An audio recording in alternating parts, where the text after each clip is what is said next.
Good evening, friends of the Inner Sanctum. This is your host to welcome you through the squeaking door. Say, do you ever find that you can't get a certain face out of your mind? Until you do, go out of your mind? Like me and a guy named Joe, for instance. I ran into Joe accidentally the other day over at the city morgue. And Joe's been haunting me ever since. I can't get over the smug way he deadpanned me and then gave me the old cold shoulder routine. I don't want to cry, baby, but I dug down plenty time and again to keep Joe from going under. But no gratitude at all from Joe. Mister, I'm finished with Joe for keeps.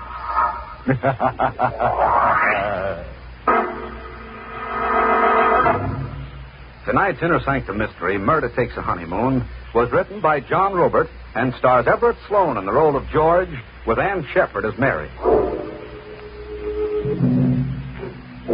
And now for tonight's free lesson in how to improve your scream. Ever get that folksy, woodsy feeling until you're in an absolute frenzy to get away from it all and go native? Well, our honeymooning couple tonight got the urge until they found that living in the country was simply murder. To rhyme it, our twosome found it positively gruesome. Stand by and we'll demonstrate. We're on a milk train somewhere in the east, puffing through the rock and rubble of desolated whistle-stop country. The yellow train lights blink eerily. The hour is sometime between night and morning. One car holds just a young couple. They huddle closely, half asleep, as the train groans into another of its interminable stops. Ravenwood! Entering Ravenwood! That's South Lewiston! Ravenwood! George, I heard him say Lewiston. No, Ravenwood. Lewiston's next. Oh, there must be a million of these one-horse towns. What's eating you, Mary? Oh, you look like you've just been declared an orphan. I feel like an orphan, George. It's cold. I'm hungry. So far from home. We're heading home, kid. At the next stop, there's a farm. More land than you can cover in a day, and it's all yours. Wedding gift from me to you. I'm sorry, but the country's not for me. I'm a big city girl. Ah, give it a try, huh? Come on, smile. George, I'm frightened. Of me? I don't know. You've suddenly changed. Buying a farm, packing up without warning and leaving New York. And all in such a hurry. I'm an impulsive kid. That's how I married you, remember? I dated you blind, waltzed you around once, and boom, on an impulse, I hustled you to City Hall. I bought the farm the same way. The way it happened, it's as if you were running away from something. Running to something, kid. I'm tired of the creeps and the phonies and the crumbs. I'm tired of stale beer, cheap movies, and crowds. Okay, skip it. I'm thirsty. You want me to fetch you a drink? No, thanks. All right, I'll be back in a minute. Oh, George! George! Hey, what kids? George! Hey, you got the jitters. There was a hand out there in the darkness, reaching toward me through the window. Oh, kid, your imagination's gone crazy. You're overtired. George, look. What's that? An envelope. Someone dropped it on my lap. It fell to the floor. Give it to me. What does it say? A crank note. Some country idiot's playing black hand. Let me read it. We don't like strangers in Lewiston, especially New Yorkers. Better be smart and read the train schedule back. There's a return train schedule attached to it. Oh, you look as if you're already on that train back. You scare easy, huh? How did anyone know we were coming? Well, that's easy. The real estate man who sold me Rain Tree Farms no doubt stuck the item in the local papers. Ah, come on. Shrug it off as a crackpot practical joke. A joke? You really want me to believe that someone drove 10 miles in the middle of the night to warn us off? Just to be funny? I'm laughing.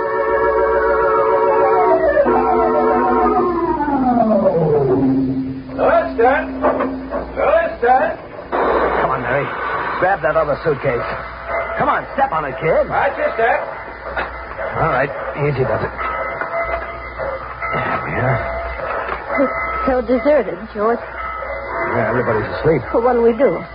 Come on, we'll camp under that station shed. It's 9 miles out to Raintree Farms, and we'll need somebody to drive us there. I made What? you that. Oh, Drive you out. Been waiting half the night for you. who are you? Ben Myers. Busiest park to the side of the chair. You said you'd been waiting for me? I did. I'm your neighbor. The shack's just around the bend from Raintree Farms. Thought you and the lady'd be glad not to spend the night in the weather. Ah, we're glad, all right, but how did you know we were coming? I read in the papers about the old place. But why tonight? Why not last night or tomorrow? How did you know I was coming tonight? I've been waiting last night. If you didn't come tonight, I'd watch for you tomorrow. The time ain't worth a leaking bucket. You coming? Yeah, sure. Come on, Mary. Here's the busy, son. Try to light my pipe and we'll be going. Bring your face to the light, son. I've seen you before, ain't I? I don't think so. You never been around Raintree Farms? No, I've never seen the place. Funny, you should buy it then.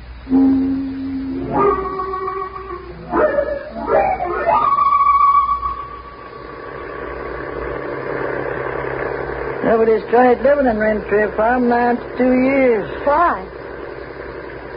Some say that it's haunted. Some say there's a black curse in the house. You keep asking questions, kid. He'll have you seeing ghosts coming out of the chimney.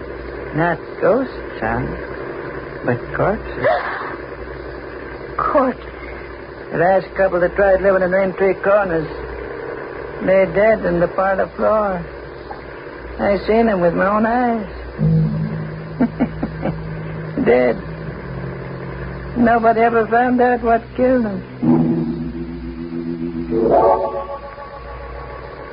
Another mile to Raintree Farms, folks. Go on, kid. Grab yourself 40 winks. I can't. I daren't close my eyes. George, what was that? Stop the car. It was a bullet. Someone took a pot shot at me. Missed you by inches. Check. Almost a bullseye. Somebody's no slouch with a rifle. What's the angle on this, Myers? Can't say. Except that shooting comes naturally to these parts. This is hunting country. In the middle of the night, in the dark? All night's light enough for shooting. Folks around here'd rather shoot than sleep. I'm not swallowing that. Somebody tried to kill me. That's a pretty big idea, son. Yeah, well, the idea's even bigger. I figured maybe someone waited along that road in ambush and you fingered me. Maybe that's why you waited around all hours at the depot. You were to drive me to my murder.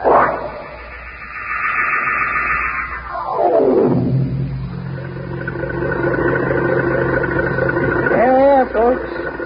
Raintree Farms. Ours is up that walk. All right, hand me the luggage, Mary. Yes. Thanks for the lift. Your young man ain't thanking me. His head's busy turning with big ideas. Goodbye, son. I'll be coming around, maybe. With some more big ideas. Look, if I ever see you around here, I'll shoot you full of holes on sight for trespassing.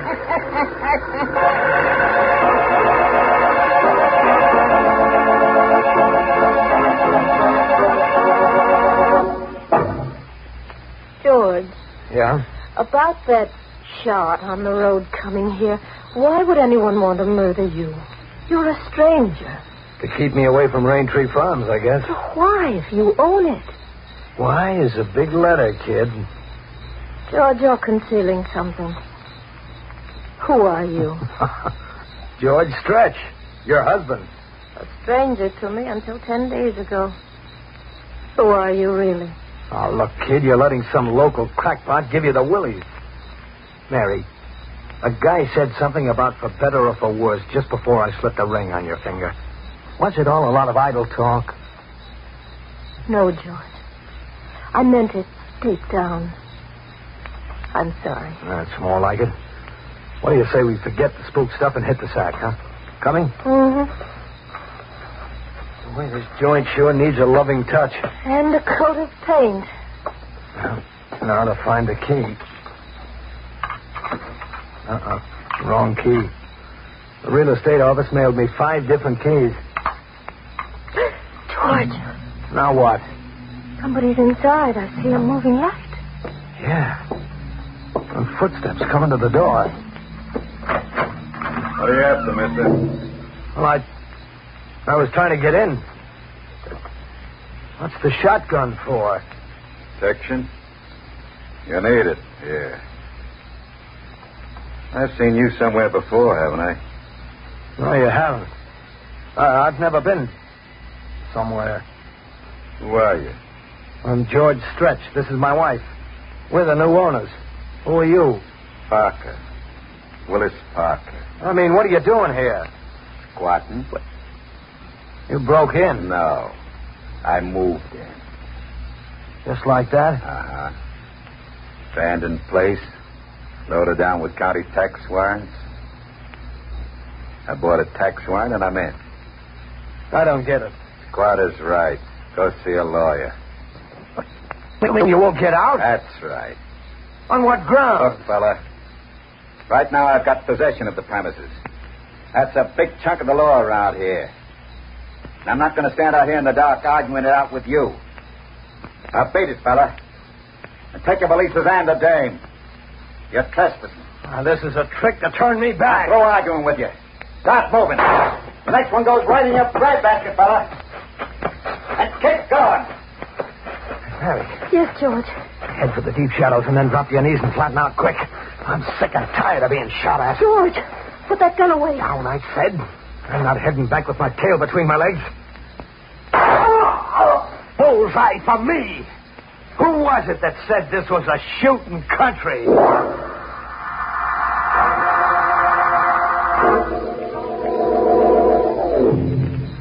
He's dead.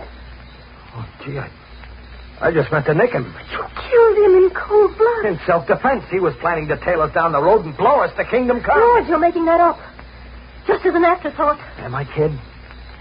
Who do you suppose took that shot at us driving up here? And that couple found mysteriously dead, the couple old Myers mentioned. Who do you suppose killed them? I want the whole truth. Why were you marked for murder? I said why was a big letter. You gotta ditch Parker somewhere. Did you? Hide him to protect ourselves, then forget that it ever happened and go about our business. You're not going to the police? No, I'm going about my business, I said. George, what are you afraid of? You got me confused with the answer, man. I've got to know or I'll lose my mind. Both Ben Myers and Parker thought they recognized you. You have been here before. Never, I swear, never. They had me confused with somebody else. I'll play along my way for a while. My way is the only way, Mary. Any other way is no good. I'll get that kerosene lamp and follow along. I'm giving Parker squatter's rights to the first big ditch I find.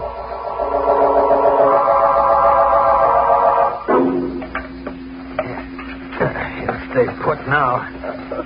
Oh, come on, kid. Dry your eyes. You gotta take the breaks as they come and play along, for better or for worse. For better or worse. Murder and burial. How far can we get together now? As far as the house, anyhow. That's as far as I want to get. And I don't care how stiff the price is.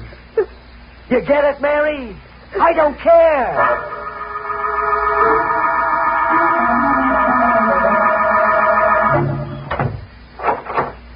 All right, now set the lamp on that table, Mary. And stop staring at me as if I were some kind of a man-eating monster. You're getting on my nerves. I'm sorry, George. All right, that's better. Look around you. What do you see? The room is a wreck. Check and double check. The paneling's ripped out. The floorboards are up. Someone started taking the fireplace apart brick by brick. My property buy doesn't look so good, huh? George. What? What does it mean? Vandals always have a field day with an abandoned property. No, it means something else. Check, kid. Parker holed up here looking for something. And you're looking for something, too. You're catching on, kid. That's why we're in this forsaken country. That's why you were marked for murder. What are you looking for, George? A couple of things. One of them's a stiff. A fresh-faced kid who called himself Johnny Morrow came out here about 2 years ago. He was never seen again. Alive. And you know why, Mary? Why? Because he's still here. My kid brother never left this house. Alive or dead. Whoever bricked up this fireplace bricked it up to keep. George, if you find your brother, what then? Then I go right for item number 2. The jackpot. The jackpot? Do-re-mi, cash. Money piled as high as the Empire State. We parlay the corpse into a fortune. That does it. The hole's big enough to drive a truck through. Bring that lamp over. Closer. Closer, you dummy. Yes, George. See what I see? Walled in as if he was part of the building layout. Meet your brother-in-law, Mary. Now, help me drag him out. Yes, George. Set him down over here.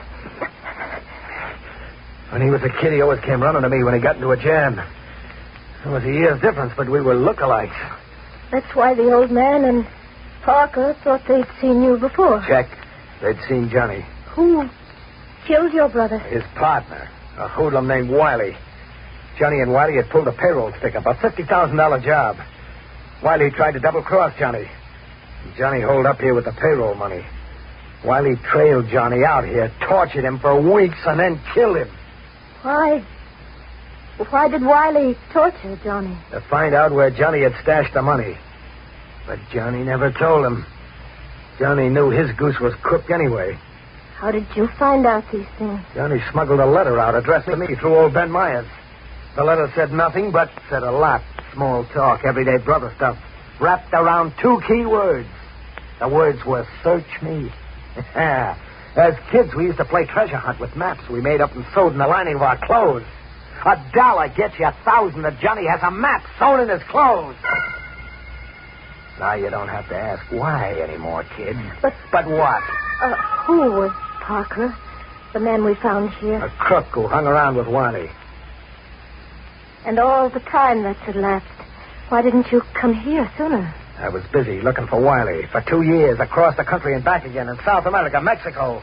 Wiley was always one jump ahead of me. I caught up with him a month ago in Tampico. You caught up with him?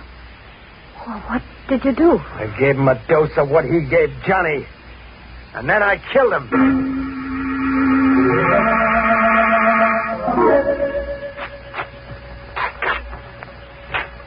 You'd have lost $1 bet, kid. Same trick we had as kids. Yeah, a map inside his coat lining. You can read it? Sure, like the ABC. The dough is buried in a can 5 steps from the back door to the barn. The dough is practically in my hand. George, you'll have to give the money back. Back? Huh? And give myself up with it, huh? Yes, if you can find the courage. And tell Johnny he died like a chump for nothing. And tell myself I was just a sentimental sap dogging it after Wiley right into Tampico. And maybe get down on my knees in front of that ditch out there and apologize to Parker if I haven't put a slug in him. George, out of your mind. Out of my mind if I listen to you. I'll lend a hand. Grab Parker's shotgun and watch for intruders while I dig that can up. And then I'll bury Johnny right on the same spot. Yeah, I'll bury Johnny right where he stashed those 50 G's for his big brother to come and get.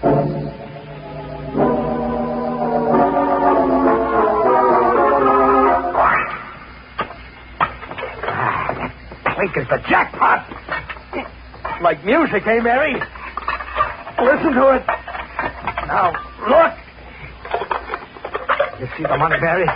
Green as grass, just as I dreamed of it for 2 years. Just as Johnny and I dreamed of it as kids. Green money, green as grass. And nothing under 100. You ever see a bankroll with nothing under 100 before, Mary? Did you? No, As I can recollect, neither, son. What? I seen small change. $5 bill once. I never seen 100 before. What are you doing here, Ben? Rejoicing with you, son. I've been waiting and watching a long time for one of you to find that money. But I knew it was hid somewhere around here. And I'm an old man. Very much time for me to enjoy my share.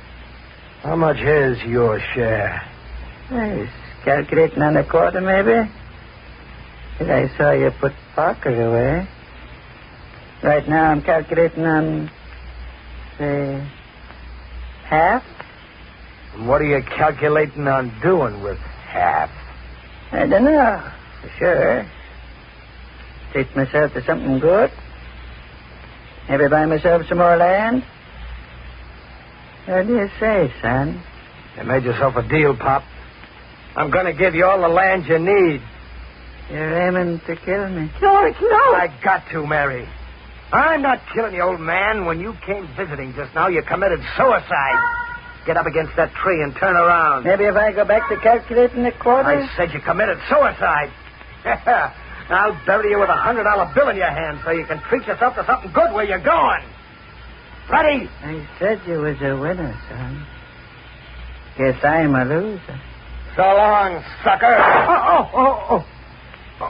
Mary, you fool. You shot me. I had to do it, George. I had to save you from yourself. You silly fool. I was going to make you a queen. No, George. It wouldn't have been that way. After then, you would have had to kill me. You see, no power on earth would make me go your way. And no power on earth would make you go mine. You saved my life, Mom.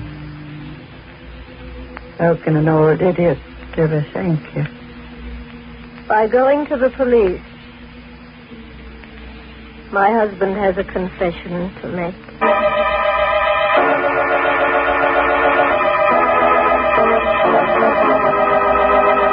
Oh, poor Mary. It got so she couldn't see the trees for the bodies. You know, until tonight I thought only Santa Claus came through the fireplace. Well, I guess everybody's doubling up everywhere nowadays. Like George. Mary's bullet left him doubled up. Still, that was a good choice of location. The fireplace for a corpse. Sort of, how to keep from growing cold.